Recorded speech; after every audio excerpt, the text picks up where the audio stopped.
Morning, church. Pastor Ryan here, just checking in our weekly update this week. Now that the ice and the snow has dissipated and hopefully you're staying relatively dry.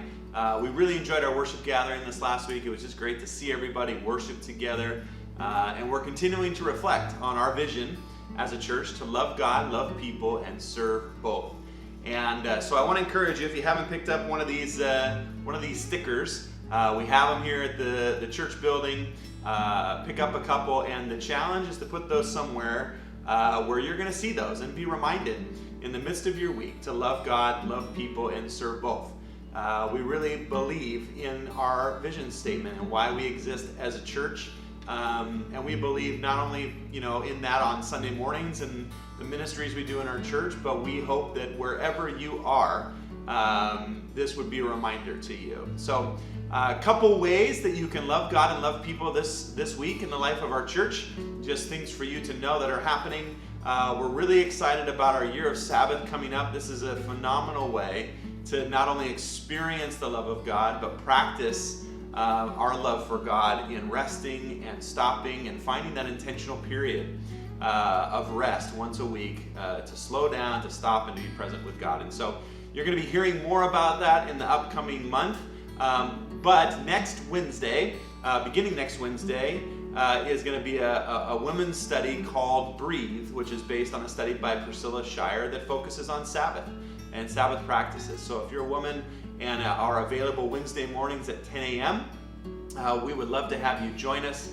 We're working on childcare, so let us know if childcare is something that you would need in order to participate. But we would love to have you join us for that. Again, that begins next Wednesday, January 31st at 10 a.m. And I think that's a 5-week series. So we would encourage you to do that. Also beginning on February 4th is a study on Sunday mornings from 8:45 to 9:45 called From the Cross to the Tomb, and just looking at the meaning of the cross, the meaning of the resurrection in our lives, and the importance of that. And so those are great ways you can begin to love God.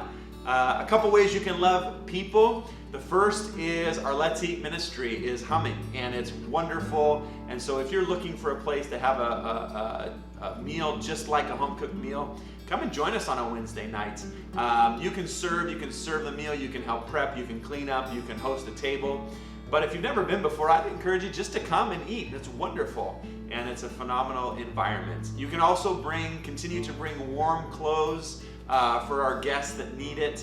We're doing that clothes closet, especially during these winter months. Helping people stay warm and dry is a tangible way that we can love people.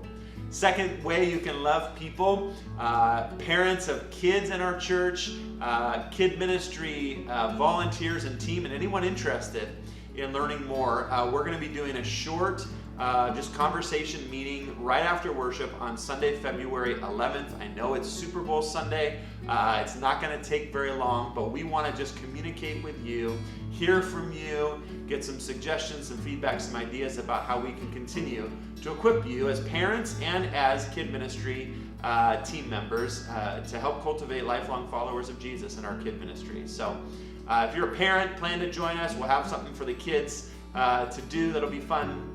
If you're a KidMin helper already, teacher already, if you could join us, that'd be awesome. If you're interested in learning more, this would be a great entry point. So again, that's Sunday, February 11th, right after our worship gathering, and we hope you can join us for that. So I want to leave you just with a passage of scripture from the book of John that just talks about the importance of why we love God, why we love people, and why we serve both.